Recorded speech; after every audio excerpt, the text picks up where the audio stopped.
So it records the lectures and everything. Okay. And then Okay, cool. Allie collects them, holds them, and everything. Oh, okay. Okay, wonderful.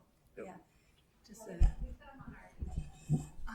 it's a lot of layers of technology. That's why we have layers. Right, yeah.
Actually, let's put this on the list.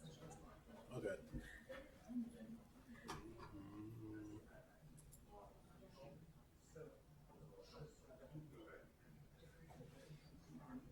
I just made this one the host.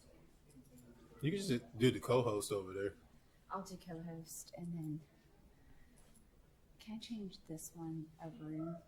That change the name of it? Yeah. So I know.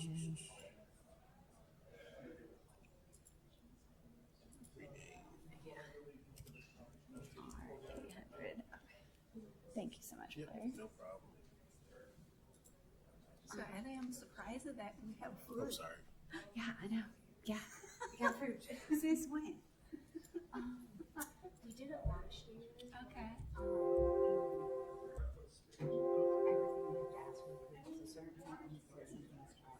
I see. I thought like all food are gone. It's pretty much no. Okay. But I didn't ask questions. I asked, and we got it. So. So I'll monitor this. Okay. And I'll answer questions. Okay. Or ask questions if you see me. Sure. Okay. Okay, sure. Okay. Thank you so much. Thank you for being here. Do you need water? Anything else to Oh, good. Oh, no.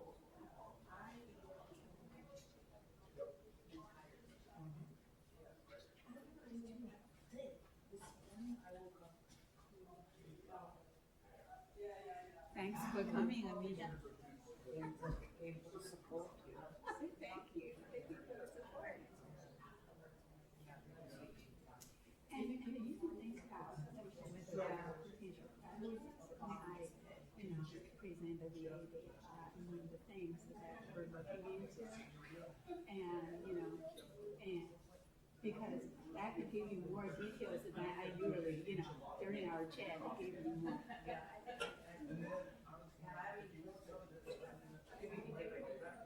Exactly. Yeah.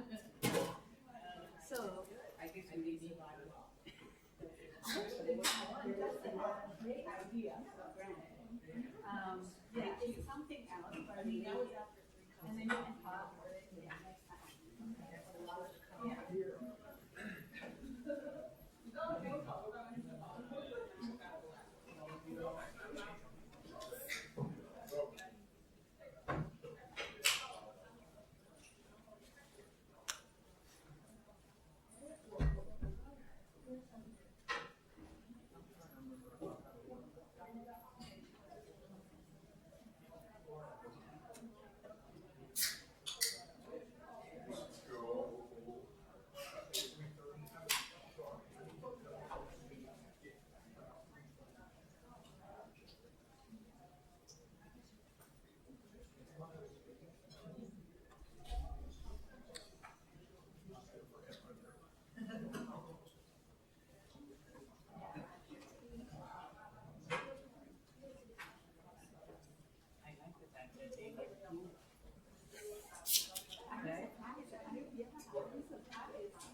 I'm gonna make sure that you're comfortable with my presentation.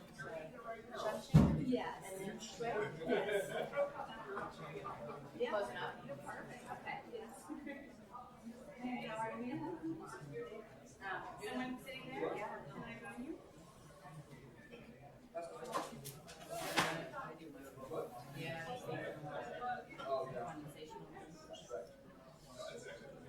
You're all starting out super busy.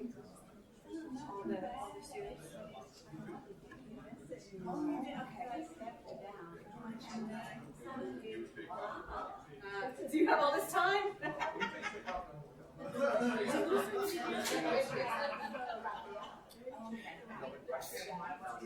really good.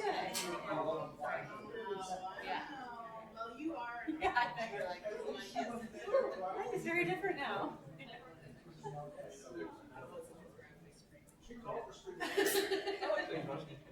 Act it out. Right.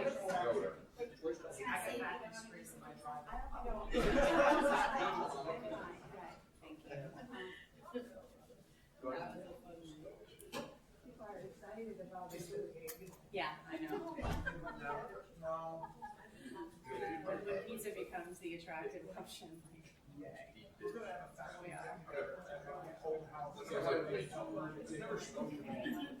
I think Jeff's idea about sedation.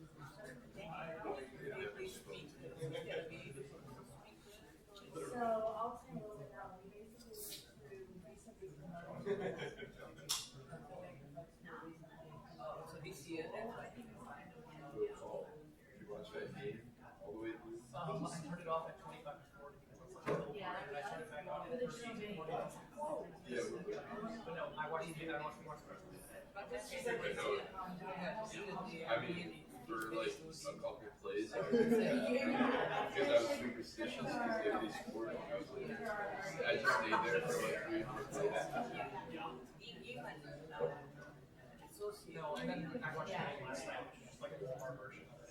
It's terrible. So it's still pretty good. I mean, yeah, I don't like Jimmy McCarthy, so I like that he just happened to I don't like the I mean, between Michigan and Ohio State, yes. I know Nebraska, you know, I think Michigan right now is I also hear that the way that they were like, yes, like, this is the reason they won a national championship. I'm like, no, we checked out and they cheated. I'm not gonna. They did cheat. That's fucking crap, bro. They did. That's not. Out there. Yeah. We don't have anyone. Okay, good. So you can probably have. Okay. Yeah. All right. You comfortable if I get started? Sure. Yeah. I mean, yeah. I don't know, man. I feel like I'm obviously. Of course. I think Michigan. I think we absolved themselves by going and winning everything this year. Welcome, everyone. I hate to shut down the football conversation, although I went to the University of Florida, so I've decided there is no more college football this year. So welcome to our Rollins Luminary Lecture Series. This is an opportunity as a lecture series to bring our whole Rollins community together, our faculty, staff, and students from across the school. And what we decided to do this year is to use it as a way to amplify and honor our recently promoted professors within the school. Now, we can't get to everyone, but at least throughout the next 8 months or so of the series this year, you'll get to hear from folks who have been promoted to professor amongst our departments and hear the kind of work that they're doing in their existing and continuing to grow leadership in particular research areas. So thank you for being a part of the very first one, to all of you in the room and to those of you online. And today I'm really thrilled to welcome our first of said lectures in Dr. Xiangqin Cui. Dr. Cui joined Emory in 2017 after having a long career already at University of Alabama at Birmingham, where she was in biostatistics and in medicine. And coming here, she was the founding director of the Atlanta VA Data Analytics Corps. Many of you may know of this work. It's a self-sustaining research unit that supports clinical research and quality improvement through access and analysis of VA EHR, or electronic health records. Under her leadership, the Corps has become a vital resource for many of us, for early stage investigators and others It's enabled groundbreaking research, including some of the research that you're going to hear about today with polycystic kidney disease. Her research spans many things that are near and dear to me as well: bioinformatics, statistical genetics, EHR data analysis, and clinical trials. She's published over 100 peer-review papers and made significant contributions in really high-end journals, and we're very proud of her work. And then beyond that, we were just chatting, she's also been just an incredible leader in the educational mission of our school and of the biostatistics department. She served as the director of graduate studies for the master's programs for many years, where she really led transformational changes in curriculum and how to support students. In that role and others, she has mentored many students, junior faculty, and staff who all have recognized her for her empathetic and empowering approach to mentorship. She exemplifies leadership in science, in team science, in education, and in service. And so we're really thrilled that you are our inaugural one of these homegrown luminaries in this series. So welcome. Thank you. Okay, I want to, well, I was told first to turn on for the people on Zoom. Let's see.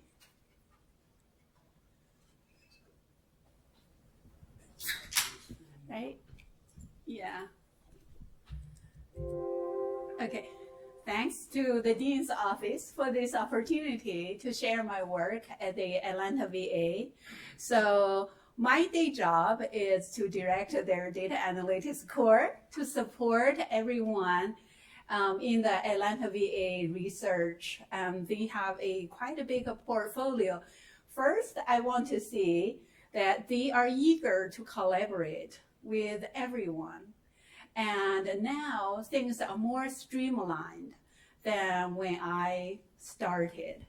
And so anyone who has a good idea, now they have an office hour to explore how to work together. I heard the V side of funding is a little bit better than the AIH side. But there are a lot of red tapes.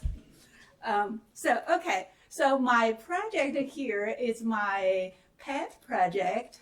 During my spare time at a VA, I thought, hey, with all this great data, why don't I also take advantage of it and do something for the research project that I have been interested in for a long time.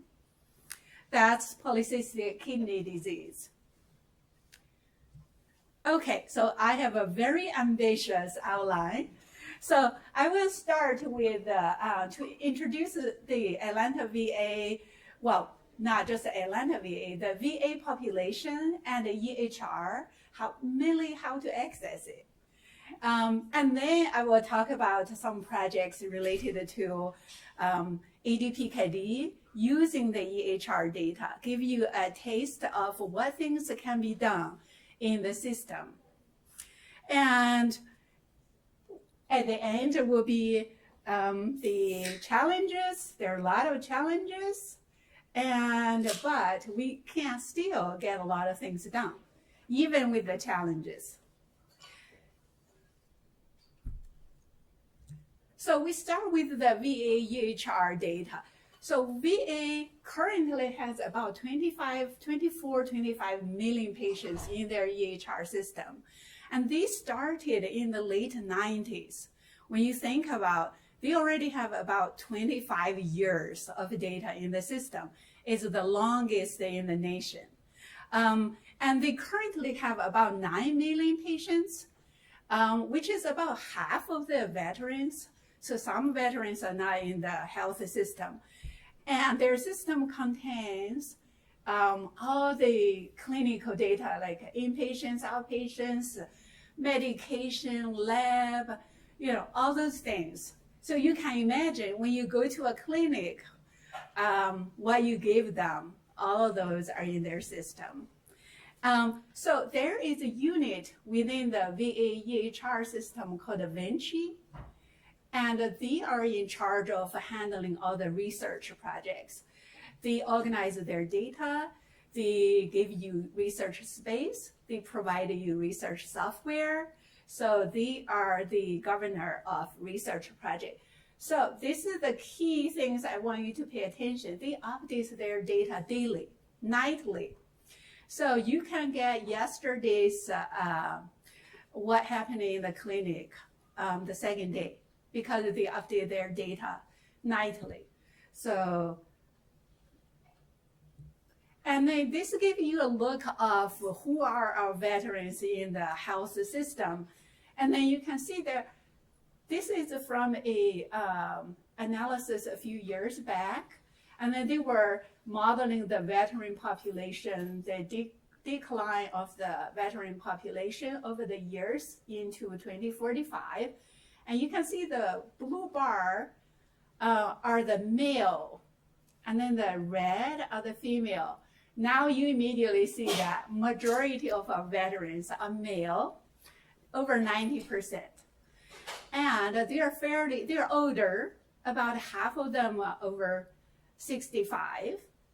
The advantage of the system is that when veteran enters the health system, they rarely come out of it. It's a nice system once you get in. I know there are a lot of complaints about getting in. So for research purpose, that provides a lot of advantage because they get in, they don't get out, so you have some outcomes at the end that you can ascertain. Okay, so what about the disease side? Comparing veterans, the gray bar, to the non-veterans, you can see a lot of common known chronic diseases, they have a higher prevalence among the veterans comparing to an age group, the same age group. Especially PTSD, we all know, and that's a major thing in the VA system. And as I said, only 50% of all the veterans in the health system. And comparing the veterans in the system versus outside of the system, you can see the veterans, they are in the VA healthcare system, they are older, less likely married, less education, less likely employed, and a lower household income. So you can think of the VA EHR is enriched for people who are at a lower socio-economical status. And if you compare the VA patients, the people who are in the system versus the veterans outside of the system, similar trend for all those diseases. So this gray bar are the VA patients. And then comparing to the veterans outside of the healthcare, you can see they have higher prevalence of all these chronic disease. So now I hope you have kind of a picture of who are in the VA system. They are older, male, lower socio-economical status. And they come into the system, they rarely leave. So that's how I summarize the VA population. And so how the VA have their data security is, you see, I have a red square, rectangle. This is the VA firewall. Within the VA firewall, in our local VA, they have their clinical system called Vista. That's their homegrown system that has been around over 20 years. They're transitioning into Cerner to be consistent with DoD. And then there are also some local servers, like research projects you have heard about, clinical trials, smaller trials. So for those, you don't have to get into their EHR database, and you can work with outside. So if you have a project, you want to use their EHR database, national, and then you have to go into their Vinci workspace. That's another layer of firewall.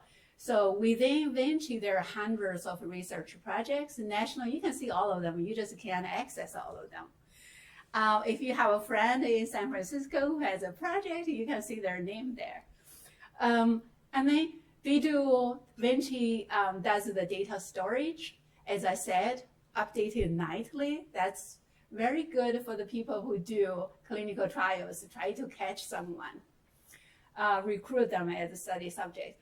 And then they give research projects space, and they also provide analysis tools. This is a strength, also a weakness. If you have a unique tool that you really love, they may not have it. And it's a lot of work to bring it in. They have to be approved by the VA system.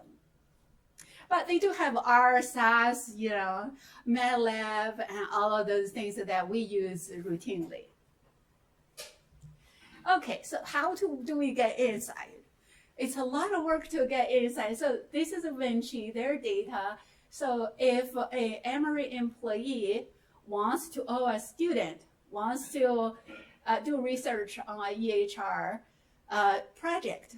So first, you need to become a WOC, called work without compensation.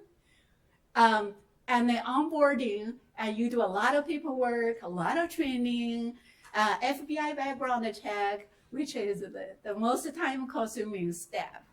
And then after a few months, and you can get inside. Once you get inside, you are treated very similarly as a VA employee. So the VA's philosophy is that I don't want to give my data out. If you want to do something, you have to go through all my steps to come in. Once you come in, you can see everything. The name, social, phone number, address, zip, everything inside. That's their philosophy, how they do it. On the other side, probably a lot of you know the Cosmos, right? And we have access from the Emory side, where Cosmos, they de-identify their data and make the access to the de-identified EHR data a little bit easier. VA just like, no, we don't do that. And so once you come as a WOC, and then you can get added onto a project and go through this DART process. Or if you have a great idea, you want to start a new project, you have to start from the beginning of IRB, and after your IRB is approved, it has to be approved by the VA R&D committee, which means monthly. So if you delay one, it's another month. And then the DART system is how Vinci guard, it's Vinci's guard to access their data. So this is basically the hurdle you have to go through in order to get inside Vinci and to do EHR research. When I started, it took me 3 months from here to here. And everybody said, wow, that was very fast. And now, given the current administration issue, and it's even worse.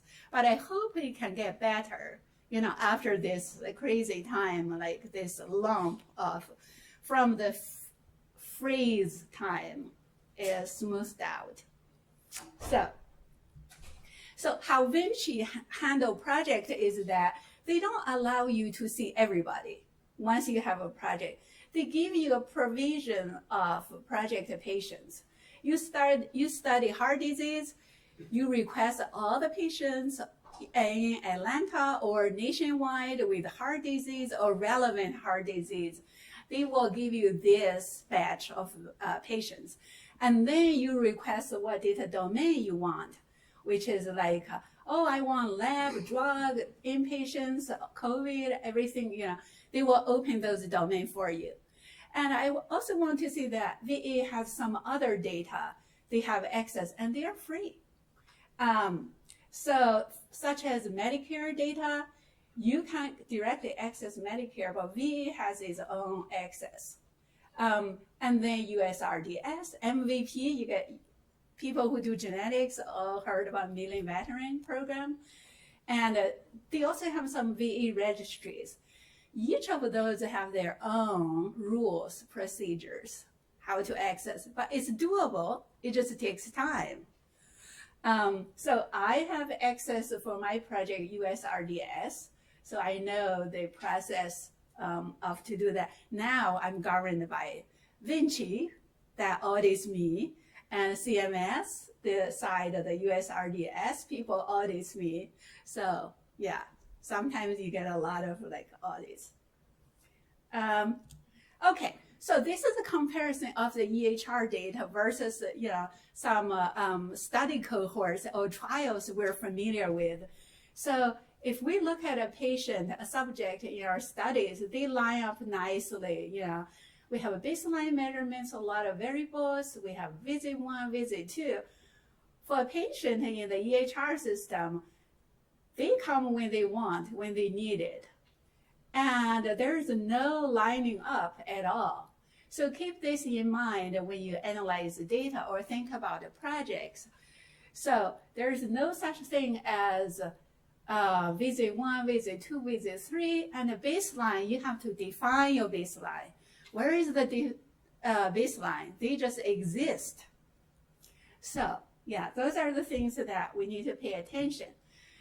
So okay, that's about the VA database. If you're interested, talk to me and I can walk through what you want to do if you want to do research in the VA using their EHR. So now I want to talk about my research project. And it's a genetic disease called PKD. It's autosomal dominant, which means that there are mutations on autosomal chromosomes. And if one of your parents has that mutation, you have a 50% chance of having it. That's why this disease is called a common rare disease. Among all the rare diseases, it's the most common disease. So, we all know these are well known now. PKD1, PKD2, those are the genes. PKD1 accounts about 85%. And there are a slew of other mutations that accounts a minor portion. And the prevalence is about less than 1 person per 10,000, which makes it hard to study because it's rare enough, it's hard to form a study cohort with a good sample size.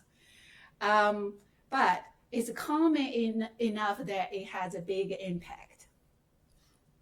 So from a clinical point of view is that as a person age, and then you can see the kidneys start to have these like cysts full of liquid. And then as time goes on, the kidney gets bigger and bigger, the kidney function, the bigger fat red lines start to decline. And then by age of 60, about half of the patients will need either dialysis or transplant. So that is PKD disease. So what can we do with this common rare genetic disease if we have access to the EHR data in the VA? So I asked them, can you give me all the cystic kidney or cystic liver patients? I don't want to bother you for all the other splits. And then they give me about 200,000 patients, open up from 2000 to 2020. 2020 was the time when I started this project and requested. And then by using the diagnosis codes, we pinned down to about 12,000 EDPKD patients in the VA system. And this is the largest cohort in the nation and one of the largest in the world. It's because it's a rare disease. So, and if we look at the accumulation of patients, the black bar is the new patients every year, and then the cumulative of the gray bar, we can see, at the beginning, some, people trickle in, and then we got stable over about 2014, 15. And the more important thing is to look at how long they stay in the system.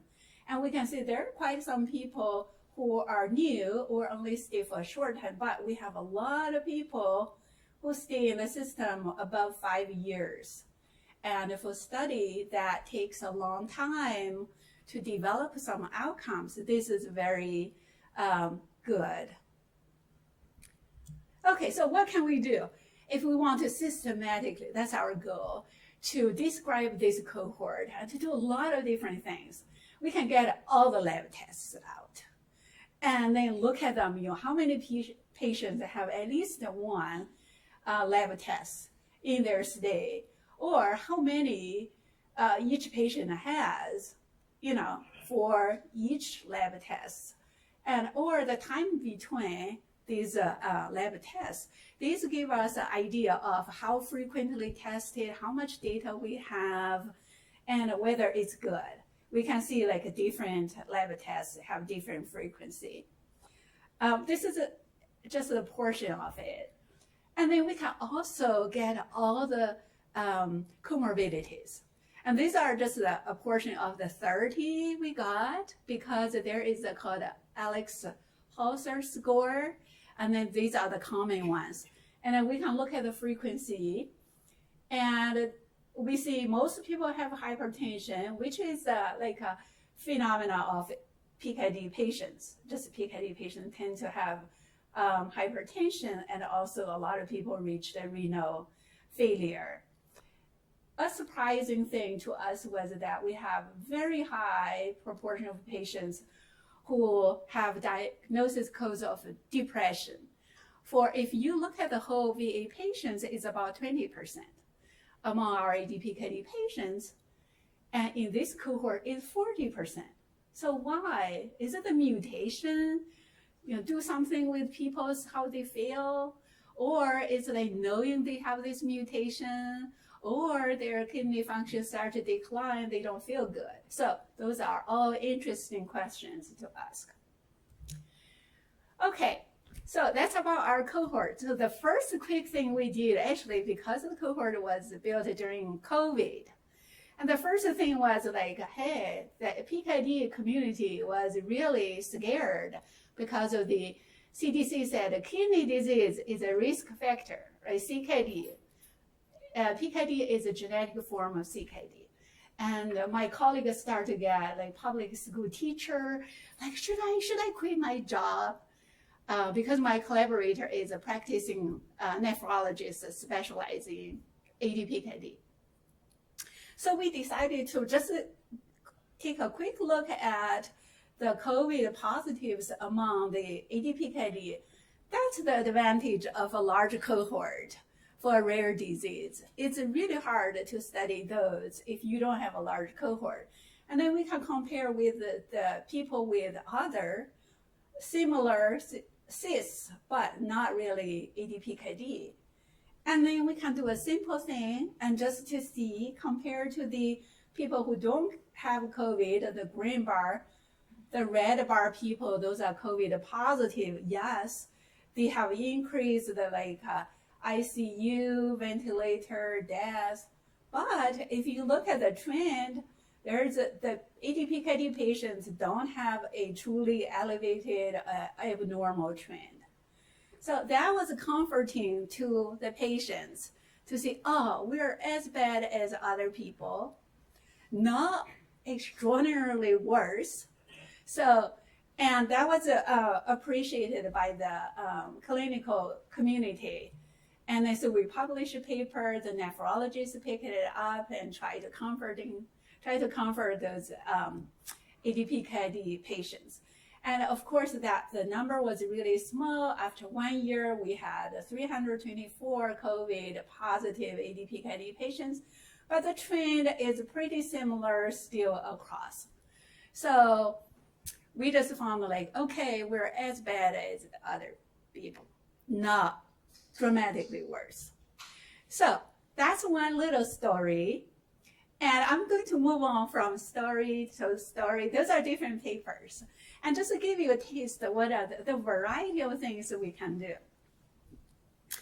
So another story is that, and in the ADPKD community, and there has been a study in Europe that whether after people get diagnosed and the routine care in the clinic help them or not.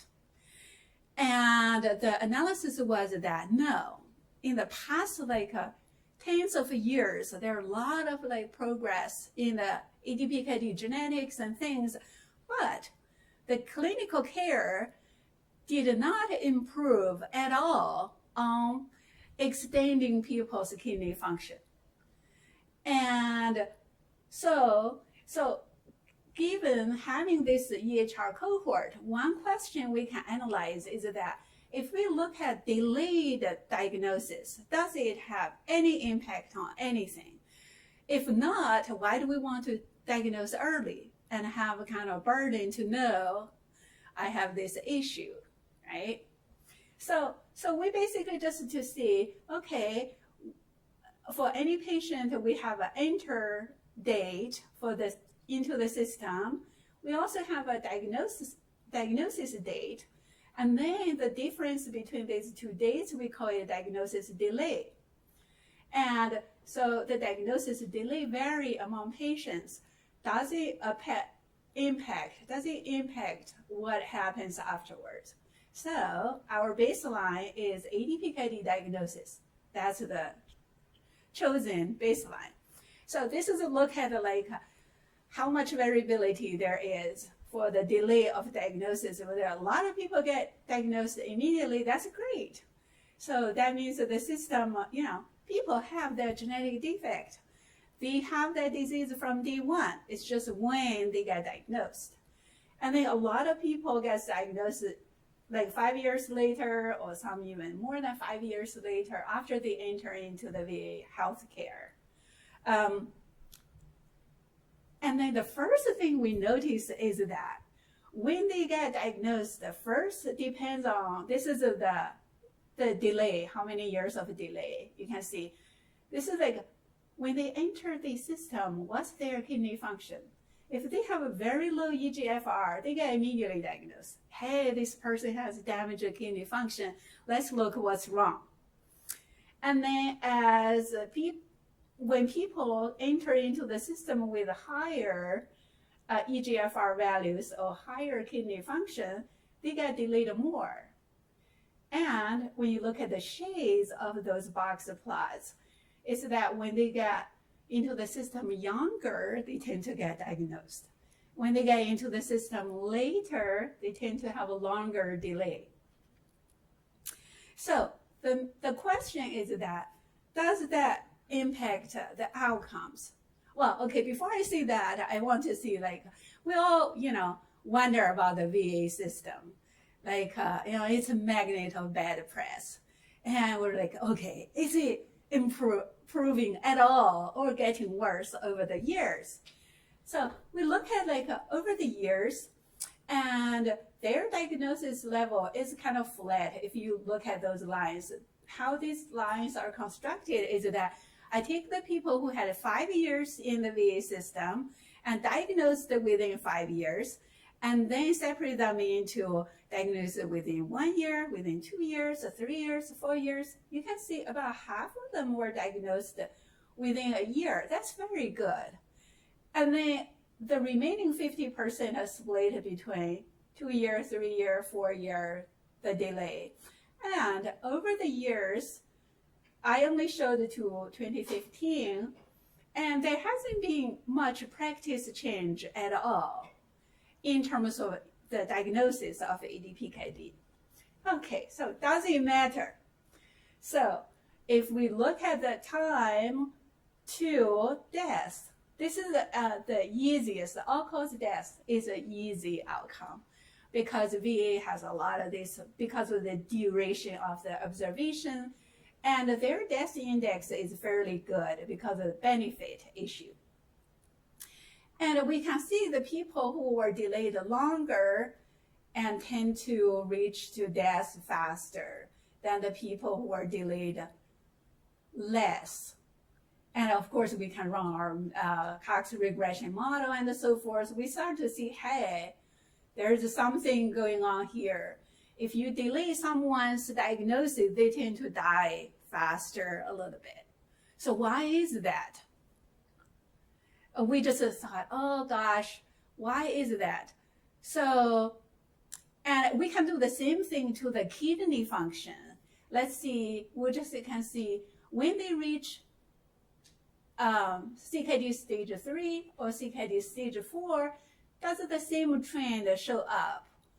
We call it renal survival or renal outcome.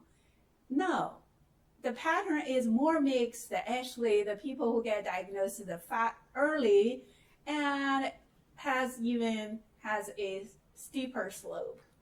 So it seems like the diagnosis has more impact on the all-cause death than the kidney. And these results are consistent with what was found in Europe. It's like our care after diagnosis doesn't help the renal function that much at all over the years. So our question was why it affects the death. So the first thing we can do is to look at the comorbidities. And maybe it doesn't help the kidney function, but helps other diseases. So we do a simple analysis of, let's see, we just pick an age of a patient, 70 years. By 70 years old, how many comorbidities has this person accumulated in the system? And then we look at the diagnosis delay and also some other covariates. We can see that if you delay someone's diagnosis, their number of comorbidities increase. It seems like somehow the nephrologists are doing something that reduces their comorbidities, although not affecting their kidney function. And my nephrology collaborator was very happy that their work was not totally useless. Okay, so one hypothesis we were wondering is about the prescription of ACE inhibitor to control hypertension, because ACE inhibitor is the first line prescription for ADPKD patient, but it's not the first line for other. If people don't know that you have ADPKD, that wouldn't be the first line of hypertension medication. And of course, we can see that there is a highly correlation of the age of starting the ACE inhibitor and the ADPKD diagnosis age. If we further dive in to look at the delay of using ACE inhibitor, the delay of PKD diagnosis, you see this line in the middle. The moment someone gets diagnosed for ADPKD, the nephrologists start to ask, are you on ACE inhibitor? So it's going to be another can of worm to show that ACE inhibitor is related to or somehow associated with the all-cause death. So that would be another paper or something to work on. Okay, so that's our sort of exploration of the routine care, and that piece was supported by Azuka because they have the new ADPKD first medication called tolvaptan, and they were interested in knowing the diagnosis and the routine care and whether early diagnosis will be helpful. Okay, so for those of you who are more interested in methodology, I have a short piece on prediction. So over the years, all the study of ADPKD are for the population. And patient level prediction has not been a major focus. There's some kind of algorithms, like methods proposed over the years based on regression. But based on this major biomarker called the TKV, this is not a routinely used biomarker in the clinic. This is a new biomarker established in a study cohort. And also the mutation and is not routinely available in the clinic. When you think about what the people, ADPKD patients can benefit in the clinic, those are not routinely available. And those predictions mostly focus on when they reach ESRD. And so our interest was, can we use the longitudinal data nature? And can we directly predict EGFR? Because those are not using the longitudinal nature. So this is our dream. We're gonna do a app just to see the red dots. This you already have, and then we can predict a projection. This is the dream. Okay, look at the data. AIH has some cohorts, 137. Spend millions and millions on this cohort, studying image, TKV, and then there is a medication trial. There are 528 and 400 just to study the tight control of hypertension. And this larger study has a shorter time follow-up, about 5 years age. This one has a longer, but very small. So take advantage of what we have in the EHR system. If we do a quick selection, we want people with more than 6 years of follow-up, 10 EGFRs, no AKI, acute events, no missing markers. We can easily get 1,200. So this is the beauty of EHR. You get much more number. And then there's some like theories like, oh, PKD patients with this gene will follow this line in terms of the long term, and this one will follow. We have a lot of people in the VA who have a long time of follow-up. And this shows one. It's not these lines. It's more of a sigmoidal curve. So with those long-term follow-up, we have those. So what we can do is that we can use machine learning. We can combine it with quantile regression. We can also incorporate into subject-specific EGFR history. So I'm not going to get into this. And so all this good stuff to predict. So this is just to show you, like, the more data you have, the better, you can, you have the information and you have a more accurate study. Okay, so this is what shows up that if we only use the NIH study cohort, our method, this is the red, and looks pretty good. It's better than all the other ones we tried, but pay attention to my red arrow. These are mean absolute error. The error on average is about 10 units. That's pretty much useless because it's too big for an individual. I go into the hospital, I don't want someone tells me, oh, I gave you a prediction, but the error is 10, on average 10 units, right? So we would want something to be much more precise. And then if we use the VA to develop the model, and suddenly our errors start to drop.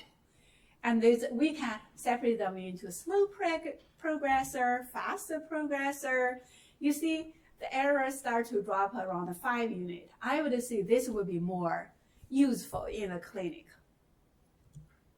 And for an individual person, you can see if you have all the data and then the blue dots, and then you can predict your brown dot much more close to the real green dot. If you use less, and depends on how much less you have, your accuracy may not be that good. So this is what we're targeting for and what we're trying to do. And the model is even better to build a model using the VA data and to test it on the hot data. It performs even better than the model developed on the hot data itself. So that says the beauty of larger numbers. That's how I understand it. Okay, so I don't think we have time to go into my mental health project. After mental health, I have another evaluation of diabetes drugs. So, but I'll provide these slides for any of you who are interested in those research topics that can be done, what can be done in the EHR. So what I do want to see is challenges. So what are the challenges? Regulation is number one, right? You have to go through all the steps to get in. Inaccurate diagnosis, this is inherited for all the EHR. And it's a messy business. One of my collaborators said he lost 2 PhD students from cleaning the data. They quit. Right. So, and I still haven't found a good data visualization tool that can visualize those longitudinal in a big population. Missing data irregular, that's issue for the analysis. And inconsistency in practice across all those time, size, physicians. And at the end, I want to acknowledge all my collaborators, Dr. Moreau, 20 years, and those are our former Emory colleagues here, worked on the prediction. And then my capstone students, a lot of them over the years. And these are the people in the DECA core and are helping the current people, all the projects. And we had the funding of PKD Foundation and Otsuka. Thank you all.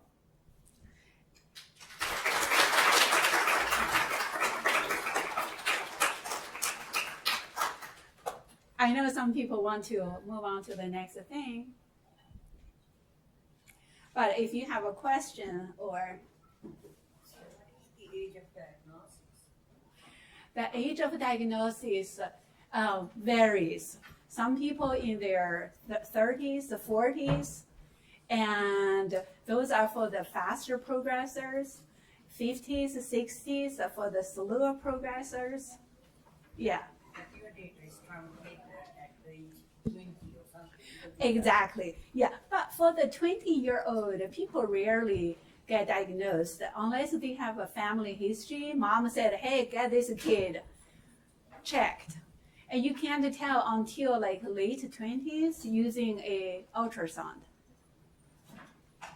Right. So if they can diagnose in young kid, then it's a different form called ARPKD. It's a juvenile PKD. Yeah. Right. I have a question.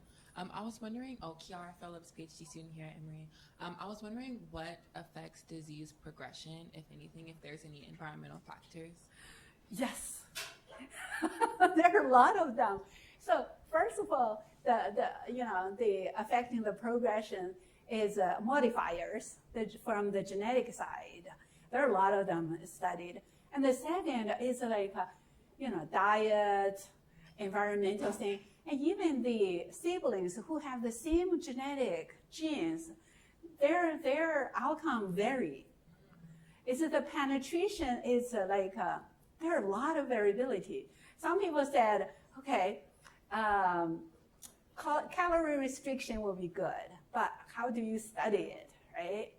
And some people see now the common sense is like low salt diet. And coffee used to be considered bad, but now say coffee probably will be fine. And low protein, once you start to get your kidney function gets to decline. Yeah, so exercise is always good, even from the CKD study. Right, so a lot of environmental things. Thank you. Hi, Sonia Tetlow, I'm a postdoc.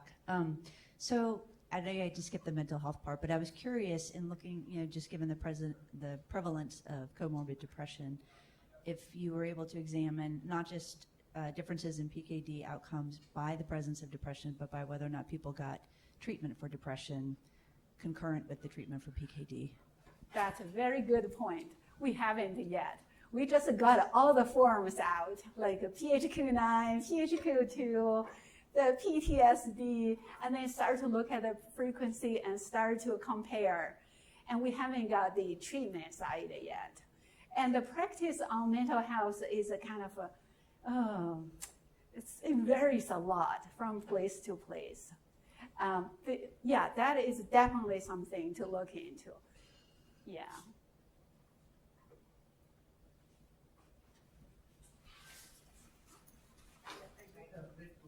Uh-huh. How many people go on dialysis? And then when you look at the overall there, I mean, you definitely have to look into that, right? Yeah. So in the EHR cohort, we have about 60 some already went on to 60% already went on dialysis or transplant. Yeah, well, that's it. Yeah, they went on dialysis, then they died, right? You know, it's like how many, what proportion went on. So you have a truncated cohort. You have a lot of people still young yet, right? At the end, yeah. Yeah, I would say 80% of people will get onto dialysis. So thank you for the great talk. It's fun to hear what people like just on the next floor below actually do all day and do fun stuff. I'm curious that, you know, so the first thing that you looked at was that the individuals who access VA care and are diagnosed within the VA are very specific in terms of age, in terms of socioeconomic status. How hard is it to adjust for those things when you're doing your analysis? So I'm assuming, especially with the socioeconomic status, with the environmental exposures, that there's a certain very much class bias towards being exposed to many different things that are not common in the general population. Right. I think within the VA system, probably a little bit hard to adjust for it because, you know, it's just that. But we have a Cosmo system, right? And Cosmo has women, younger people, and the general public. It represents the census very well. And so by, you know, if we have a model, if we look at the two population to see, especially there's no women, almost very few in the VA. So there is a sex difference in the PKD too. So my goal is that I can set up a cohort in the Cosmos system, right? And then to see what we found in the VA, how it translates into the women, a different social economical thing. VA benefit has rules regarding who can get in, who cannot. Like only when you are not doing that well, you can get into the system. Yeah. Thanks so much. I have so many questions, but we'll start with just an amplification of the point about the depression. It'd be really lovely to see what actual PKD-related outcomes look like in depressed versus non-depressed patients, and then amongst the depressed patients, the treated and non-treated, because we're always trying to look for arguments to our non-mental health practitioners for the reason to pay attention to mental health, and that could really... Oh, I'll show you a picture. I didn't, well, okay, so I want to show you a picture.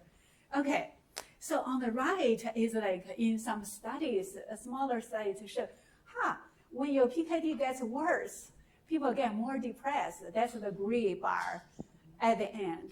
In our study, no, people get less depressed when they get more advanced. Well, why is that, right? Maybe because of age. Like, older people get happier in general, or the more severe stage, they are older. So I don't know. And these are all the challenges. And when you look at, oops, where did they go? Okay, and then the bias, the selection bias. The red bar is people don't have PHQ-9 test. And you can see like, when they get really advanced, they don't test them. That's what I would guess is the reason. Right. So, all these things. So now we're thinking about like, how do we adjust for this, right? The selection bias is a major thing to think about in the EHR data set. Yeah, in my unmentioned drug evaluation, And we find metformin is great, but do you know, great for the kidney, highly associated with good kidney function. But how can you tell between the physician's prescribed metformin when kidney function is good versus metformin does great things to kidney? Yeah, for sure. That's Yeah. That's why you have to complement different kinds of research. Exactly. Yeah.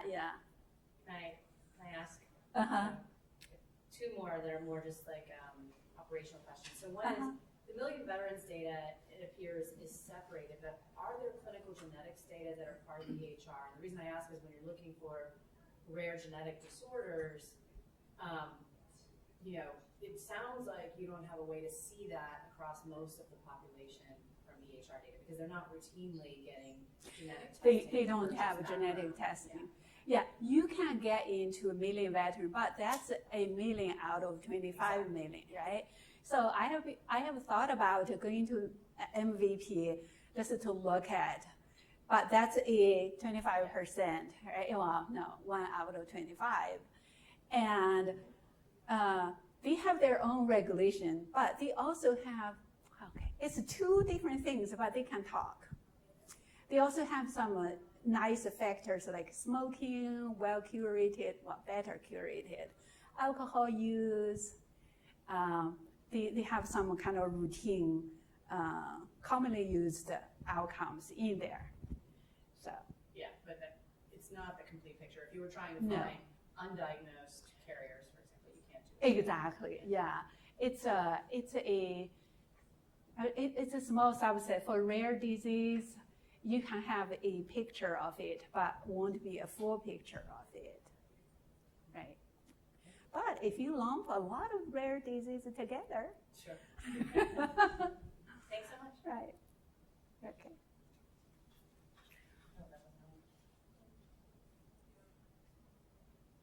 All right. Well, thank you very much. Okay.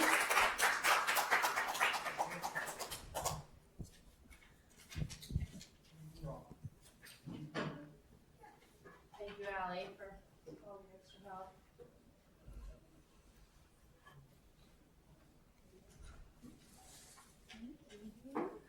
Oh, thanks.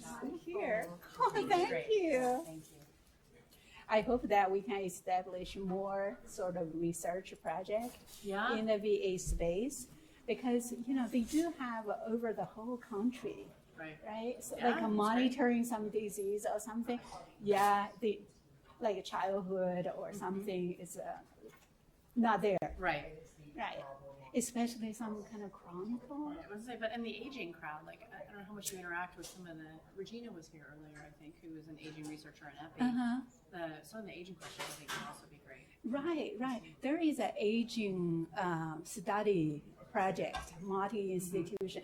Emory, Atlanta VA is part of it. Great. And then they have access to all of those. Yes. Yeah. Great. Yeah. All right. Well, thanks for that. It was really great. I learned a lot about that system and how to access it. So I really appreciate you going through that part of it. Yeah. Okay. Yeah, that is serious. Okay. I think, telling people, how hard it is to do. Right. It's a relative everywhere, but it's not unpenetrable. Yeah. It's like you can do it. It just takes some planning and time. So, Xiangqin, the other thing is this EGFR. I saw that. I saw, like my chart. In the my chart, now they cross EGFR. Have you seen that? Because I think this EGFR is calculated based on... the race thing. Well, I can change the formula next day. It doesn't make much difference. Because people, actually there is it is particularly for black people. Yeah. That's why people think the use of EGFR is such a bad idea. I have been using the inverse of creatinine. Yeah. Sorry, I just wanted to congratulate you. Oh, thank you. Thank you for the support. Good job. Hi, Amita. How are you? That was wonderful, Xiangqin. Thank you. Thank you. I didn't know that you were doing so much with EHR. We need to talk. Okay. Yes. Lots of stuff I'd love to, especially around depression. Right. Oh, yeah. So unfortunately I didn't get, but I can give you all the slides, and then I only had one capstone student working on it. So It's not deep, Yeah. but it's interesting that. Well, if you want, we could co-supervise a capstone student or two. So the difficulty is that it takes a long time to get them approved inside with the to get access to the data. How did you get those students? I mean, you can close Those it. were from like a pre-Trump. You can close it. Yeah, these were from like a pre-Trump era, like a couple years ago when time was easier. Mm. Right. And so the It's oh, right you have- here. We you- can get rid of it. Yeah. you can delete it, right? Yeah. Where is the delete?